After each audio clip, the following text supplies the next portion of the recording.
Song prep. Hello. It's been a little while since I did the last video. I'm very sorry about that, but you know, life. So we made it into the studio. Yay! Although we're gonna spend the whole time on the floor. That's okay. According to my little run sheet thing, today we are up to planning. Yep, so number 6, planning. So planning involves a lot of things. Like I said in the last video, the topics from here on in are quite multifaceted, quite convoluted. They kind of roll into each other. So I'm gonna kind of give you a bit of a rundown on planning as a whole, preparing you for all the other stuff that's gonna come. So we talked about last time with our song and concept about whether you pick your concept or your song first, and that'll also determine what kind of planning you do, in what order, because your planning doesn't all just happen like that. You don't pick a song, then pick a concept, then plan. I picked a concept, started planning the story that I wanted, then picked the songs to match. So like I said, it all kind of rolls into each other. So just, you know, take it as it comes and try and put all of this info into whatever works for you. Yeah. So I'm going to use my Rising Stars Cinderella routine to show you kind of how I plan stuff. So I think I've said in other videos, I have like a billion of these. I got this from Polfest. Thanks, Polfest. I have multiples. I've got notebooks coming out of my ears and like leaflets of paper hanging out of them. And yeah, I'm really big on writing everything down. I'm really big on planning and writing notes and scribbling and all that kind of stuff. So it's good to then look back on too, and it's cool to be able to show my students when I'm helping them plan, like, this is how I do it. As I always say, I am not the be-all and end-all by any means. So if this doesn't work for you and you're a coach or instructor or someone you know has given you another way to do things and that works better for you, amazing. Go with it, yeah? I'm just giving you my info in hope that it'll help. So take it or leave it, whatever. Yeah, hopefully it'll help in some way. Okay, so planning. Just trying to put all my notes back in. So Cinderella. I was doing a routine for Survivor, and it was a real gut-wrenching emotional piece, and it was Tracy Chapman's Behind the Wall. And Survivor and Rising Stars were 3 weeks apart. So I'd said to Canetta, look, I'm going to do my Survivor routine. It's already well-trained. That's what I'm going to do. And then we were talking about the show, and like Canetta was saying, you know, we want it to be a beautiful performance, and we want to give you whatever you want, like lights, and if you want to have, you know, strobes, and you want to have smoke, and you want to have all this, you can have it. And I went, oh no, my Survivor routine's really minimalist. I had one black satin pillow, and I wore pajamas. We'll talk about those in costumes. And that was it. I wanted a dark stage. I just wanted a spotlight. That was it. So I felt like I was wasting the opportunity. So I went, all right, I'm all in. I'm gonna do a whole new routine in 3 weeks. That's okay, because I won Survivor and I got 4th in Rising Stars, so did all right. So my planning for Rising Stars for Cinderella was chaotic. I tried to do bits of it while I was training for Survivor, but I really was in the mindset of this is my routine, this is what I'm doing. I very cleverly got straight onto Le Chatelier, Polware, Jen, to do my costume for Cinderella. Had I given her 3 weeks, I think I only gave her like 5, but had I only given her 3 weeks, there is no way I would have ended up with a ball gown. So thanks, Jen. We'll talk more about her in costumes too. Can you tell that's my favourite thing? I always revert back to it, don't I? Okay, so Cinderella, I did my research. I said to my poor mum, right, go to the video shop, because it was the only video shop left in like the area ever, and get me every Cinderella movie, all of them, the original, the new one, all of the like Hilary Duff versions, and the, I don't know, all the other crazy ones that came out of it, Cinderella stories and stuff. Get all of them. And I sat down and I watched them all. I think there was about 7, yeah? Oh, Ever After with Drew Barrymore. Anything that had anything to do with Cinderella. Like we talked about in the song and concept, I wanted to do it really, what's the word? I don't know, like really close to the original. That's what I wanted, but it is quite hard because the soundtrack is very because it was made in like the 80s or something. So I had to try and make it, it had to be modern, but it had to be comparative to the original, yeah? So I watched all of the movies. And I picked my story first. So I'm doing Cinderella. Cool. What part of Cinderella am I going to do? Am I going to do leading up to the ball? Am I going to do at the ball? Do I want to have a Prince Charming? Where's it going to start? Where's it going to end? What am I going to do in between? So I write lots of notes. Lots and lots and lots of notes. So I'll flip this over. So Cinderella's story. Cinderella. It's the song. Cinderella. So I wrote down like what I wanted to do in the story. This is like the 5th copy. I think there are other bits of paper floating around where I've scribbled over it because I was going to do this and I was going to do that and scrubbed and rewrote, and it's probably in one of these books. So I was like, okay, so what is my intention for the polls? I think that's a really important one. That's something I learned quite a long time ago, that you kind of need to have a reason for your polls. They need to be there. Otherwise you're just dancing. You could do it on silks, you could do it on hoop. Like, what does it matter? What does it mean? So my static pole was my stepmother's house. So that was the cleaning and the horrible life and the cinders. That was cinder, yeah? And then the spin pole was the party. So I had my changing room in the middle, my changing screen. And so I went from static, which was the home, got changed. This was the meeting with the fairy godmother out in the park. And then I went to the bowl. Yeah. So I think it's important to have an intention for your polls. Even if you're doing a really abstract theme that doesn't really have an intention for the poll, that's okay. Like, sometimes it doesn't work. One of my students, she's going to be watching, hi Amy, did Jurassic Park, yeah? There's no real need for polls. Like, it wasn't a thing either. Like, she didn't, you know, I don't know. There was just no reason for it. And that's totally fine. What she did do, though, that I liked, is that she had her static pole was the original theme, like the dun, dun, dun, dun, music, and then it cut into Walk Like a Dinosaur, yeah, which was mainly spin, yeah, so it kind of separated the two. Yeah, it's cool. I actually shared it on our page. You should go and watch it. Yeah, so sometimes there's not a set intention. When I did, yeah, like Everybody Rules the World, like it was kind of like my starting out, this is me building it, and then spin was like, I've nailed it, I'm ruling, yeah? But again, there's not super intentions. Whereas, I'm trying to think of one that I've done more recently. Anyway, I quite often do it I teach a class called Floorography, which is like a floor work dance choreography kind of class. And I always tell the girls, like, we did a song, it's a Taylor Swift called Dress. And so I made it that the pole was the lover, yeah? So we were touching it as if you were touching your lover, yeah? Dancing with it. Oh, Beth, hey Beth, did Moulin Rouge. So static was one guy and spin was the other guy, yeah? So she was dancing with them like it was that guy and then that guy, yeah? So have a think about that. If it doesn't fit and it doesn't work, that's okay. Like, sometimes it doesn't, that's okay. But if you've got a theme where it can make, where it can add to your performance, do it, yeah? Okay, so I wrote my story. So I did static was my home, spin was the ball. I was going to scrub the floors. I was going to dance with a bucket, which I'd love props. You know what I'm like. I've used a bucket twice now. Car wash and Cinderella. I've written scrub floors, try to dance, get shot down, fairy godmother cry, get changed, go to the ball, midnight, run away. Yeah, so that's kind of what I wanted to portray. So it's like the first half of the movie. There were a couple of versions where I had the stepmother yelling things at me, like scrub the floors and don't forget the tapestry in the hallway, and that voiceover. But then I felt like it was, it kind of took over and it made the first half really drab.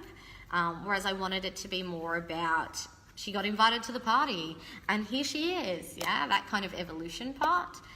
So I kept the scrubbing the floor and the sad stuff a little bit shorter, and then had the voiceover of the "Hear ye, hear ye, all maidens are invited to the ball," and I'm like, oh my god, and that's that photo that I love. Yeah, my Disney face. Yeah, so have a play with your story, and don't stress if it evolves over time, because yeah, my first edit of the music, I had the voiceovers of the stepmother, and then that got the cut, and I was like, oh, I'll put in the voiceover of, you know, all maidens are invited, and then I needed the stepmother, not the stepmother, fairy godmother. Yeah, so it'll evolve over time, so be adaptable as well. You don't want to be like, this is what it is, because then if you start choreoing it and feeling it, and you get your costume, and you want to change it, do it, yeah? That's why we're planning, yeah? You can change it as you go. It's only pen. You can scribble over it or white it out. And then I went through all of the music. So, oh yeah, look, here we go. So this was my story that I just read out to you. But then down here I've changed it. This says story 2, and it's cleaning, announce the ball, every maiden, dream and excited. And then I had stepmother's jobs, and then I've just crossed it out. And then sad, and then fairy godmother, and then dress, and then ball, and then run away. So it was kind of the same but different. I've written down all the music, so I wrote down all the songs in all of the movies that I watched that I thought might be applicable, and I wrote down like quotes and things that I thought I might want to put in with the voiceover. So yeah, so that was all of the music, and then I settled on I wanted to do a dream is a wish your heart makes, and then put the voiceovers in. I actually had to do quite a bit of editing. If you need music editing, I think we've already talked music, haven't we? Yes, that was the last one. Audacity. You need Audacity. It's free, and it's really easy to use, and it's amazing.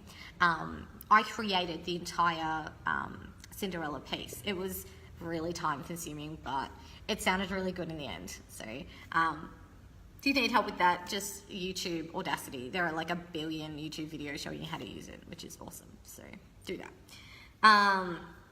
So then what I do from there, like once I've got my concept and my story sorted, I do a couple of things. So I write a list of tricks.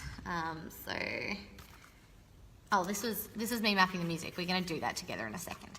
But tricks. I went through my Instagram, and I went through my videos, and I went through all of my old routines and wrote down any tricks that I like, that I wanted to achieve, that I knew that I could do, that I thought would be appropriate, basically anything. I have a lot of these.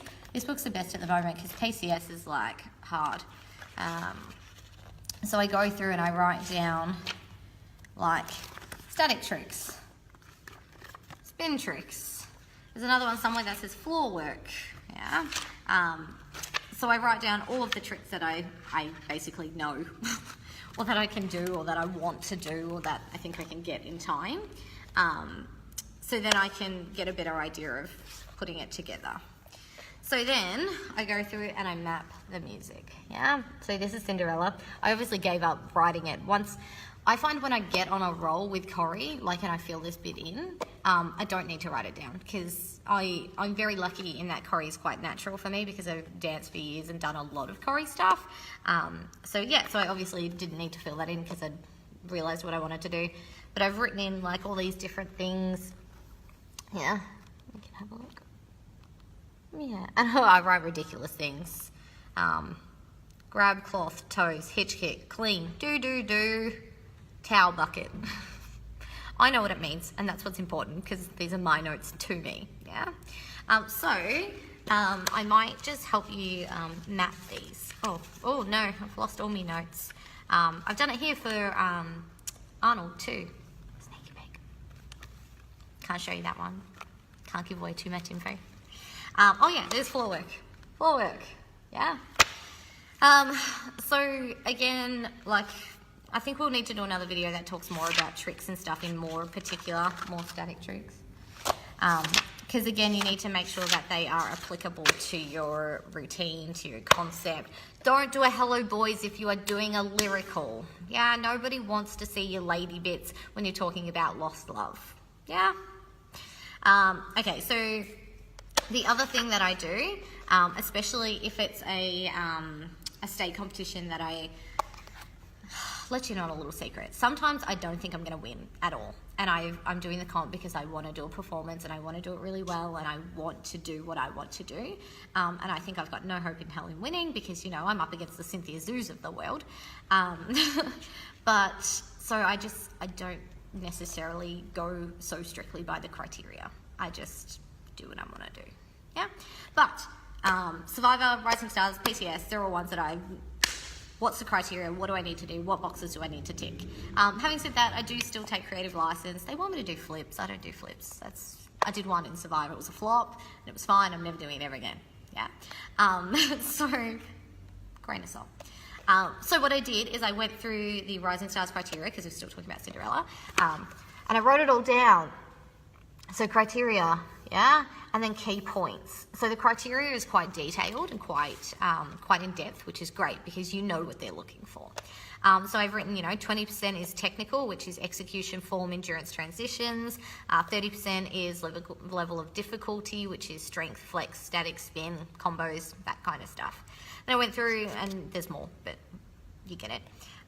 Then key points, clean exits and entries, endurance, don't show fatigue, overall body strength, overall flexibility, unique ascents and descents. Yeah. So I wrote all those down. So when I was picking my tricks, I knew what they were looking for. Like they wanted unique ascents. So climbing, out the window. What else can I do?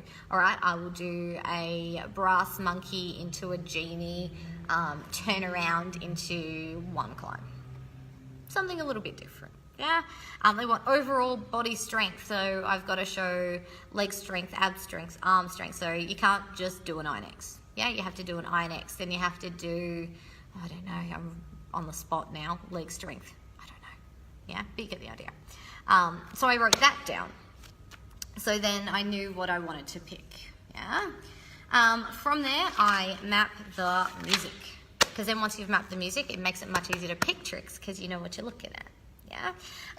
So let's, here's one I should have prepared earlier. Bear with me a sec. If you don't know how to map music, there are lots of different ways you can do it.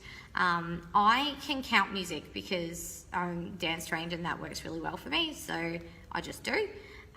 Oops, I can't spell Cinderella. Where is it? Yeah, so that works fine for me, but if you can't count music, that's okay, yeah? We can do it by time signatures and all sorts of stuff. Maybe it's Rising Stars. Oh no. So I should have thought this through before I did it. Crap. Alright, I'm just going to do it off the video. Bear with me. Yeah, so the other thing is if you can't count music and you want to learn to count music, I'll put the link in. I sent it to my instructors because a lot of those girls have never had to count music, so they've got no idea. That's okay. So I sent them this link and it's quite cool because the guy teaches you how to like hear where the phrases start, where the one is, how to count in time, yeah? So it's pretty cool. So I'll put that link on there too. But this is taking forever. Sorry guys, super unprofessional. Where is it? There we go, Rising Stars. There we go. So, welcome to the stage, Jenny Toner from On Point Aerial thanks, Academy, Davina. Victoria. Okay, so we'll press play in a sec. So you need a pen, you need a piece of paper. Here's a new book, yeah? So a couple of ways you can do it. I write down, sorry, getting in close. I write down like intros. Also, I call them like intro, verse, bridge, slow, chorus. If you are a music buff and those are not correct, I don't care, yeah? Again, they're my notes for me. As long as they make sense to me, it's A-okay. Yeah, so, all right, Cinderella at the top, yeah? And then I do this all in one colour pen, and then I do all my notes to myself in another colour pen. Yeah, so all right, Cinderella, and then we press play. Oops, I went too far. I skimmed. We'll listen to Davina. Stage, Jenny Toner from On Point Aerial Academy, Victoria. Yay! Woo! So this is the intro. So this is 2, 2. I can count 1, 2, 3, 4, 5, 6, 2, 5, 6. Yeah. So there, I've written, there was one lot of intro, so there's a bit of twinkly music at the start, that doesn't matter. And then 4, I've written instro. So that to me is the instrumental part, yeah. And I've also written 0 to 0:20. So it was 0 seconds, so the start of the song, to 20 seconds in. This makes it really good, especially if you've got someone helping you train. So you can say to them, oh, can you just skip back to the chorus? And they can look at your notes and be like, okay, well, that's at 1 minute, yeah? Makes it a little bit easier for them. Yep, and then I keep going. So this I would call the verse, and I'd write a dream. That's just the second bar. Third bar. Fourth bar. And then I'd write verse again, and I'd write rainbow, because this is talking about the rainbow, yeah. Yeah. And then I call this true and slow, because it carries on to be like this bit.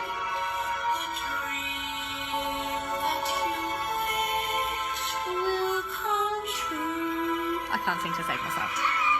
Yeah? So, writing it all down. So what I do, like I said, is I write 1 instro, then the time frame, and then what it is. Yeah, so I'll just show you the one that I've written because I think it's a bit easier. Because I didn't write numbers on this one. Here. All right, so 1 instro. So this is how many bars it is. So I count in bars, so that's like lots of 4 or 8, depending on how you're counting. Again, we'll send you the link to the counting the music. If you can count music, you know what I'm talking about. And then I wrote intro, and then instro, yeah. And yeah, little key notes to myself like rainbow and stuff, so I know what's happening. True. Here's my little time signature. So I put that in there because that's an important point for me to go back to when I'm training. You can do it for all of it, especially if you can't count music. It's probably easier to just put all the time signatures in. Yeah, so then, yeah, cool. So once I've mapped out the whole song of what everything does, and I always write the time at the bottom, like it finishes at 2:59, which is good because my limit was 3 minutes, yeah. Oh, I've also written counting 4s to myself up here. Yeah.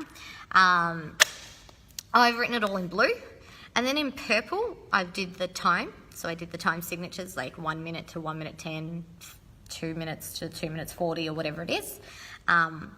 So then I've got the music mapped. Yeah, so that's mapping your music. If you need help with that, we can go through it. It's easier on a one-to-one basis because if you can count music, I do it one way. If you can't, I do it another. So if you need help with that, just inbox me and we can do that. And then what I do is I go through and I put in static and spin. So up here I've written static, yeah, so this is where I start. And then down here, spin, yeah. I don't think that's focused, but you get it. I made it worse, yeah. So then I have an idea of where things are gonna happen, yeah. Usually most routines will go static, floor work, spin, usually. My regionals housewife went spin, floor, static. Yeah, you can come back. I try to tell people don't change poles too much. Twice at the most. Like you can do spin, spin, or static, spin, static, but that's it. If you're changing poles more than that, you're spending more time running back and forth than you are actually doing anything. Yeah, so be careful of that. Cool, so then I've got my music mapped. So it'll be just a blank piece with all of the notes, all of the time signatures and stuff down the side. And then it's time to fill it in. So this is where you go back to your tricks list that you wrote earlier of all the stuff you know how to do. Yeah, so it'll look something like this. Yeah, there's a Valentine's Day one. And then you pick your tricks. Yeah, so picking tricks is hard. I feel like that's a whole other kettle of fish. But basically you need to check your criteria, check, do they want you to do static spinning? Do they want you to do spin pole? Do they want flips and tumbles? Are you allowed to do flips and tumbles depending on your competition? Yeah, do you need to do all ranges of flexibility, or do you just need to show a split? Yeah, that will help you determine what tricks you do. So then I go through my tricks list, and I tick the ones as I write them in. So I'm like, oh, cool, I'm going to put a full moon in here. Better tick it. Yeah? Then I have a list of what's left.